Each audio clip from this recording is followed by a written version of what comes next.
Hydration. ஓகேவா guys? ஹைட்ரேஷனுக்கு நிறைய பேர் என்ன நினச்சிட்டு இருக்கிறாங்கன்னா, வெறும் தண்ணி குடித்தாலே போதும்.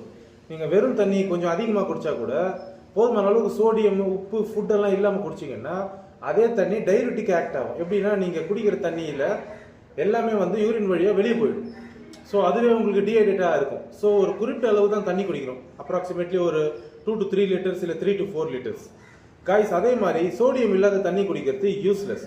ஸோ இந்த வீடியோவில் நான் உங்களுக்கு சொல்ல போகிற செய்தி என்னன்னு கேட்டிங்கன்னா, காலையில் இப்போ நைட்டு மீந்து போன அந்த ரைஸ் இருக்குதுங்களா, அதை தண்ணியில் நம்ம போட்டுட்டு காலையில் எழுந்திரிச்ச உடனே அந்த தண்ணியை நம்ம உப்பு போட்டு கிரியேட்டின் மோனோஹைட்ரேட் ஒரு 3 கிராம் மட்டும் போட்டுக்கிட்டு அதை நீங்கள் அப்பயே குடிக்கலாம், இல்லை ஒர்க் அவுட் நடுவுலையும் சிப் பண்ணிக்கலாம். இது உங்களுக்கு கட் ஹெல்த்துக்கு நல்லது. ஏன்னா அதில் ப்ரோபயோட்டிக்ஸ் இருக்குது. அதேமாரி உங்களுக்கு எனர்ஜியும் தரும். அது பி விட்டமின் காம்ப்ளெக்ஸ் இருக்குது கைஸ். EWA விட இது உங்களுக்கு அட்வான்ஸ், சீப் பட்ஜெட்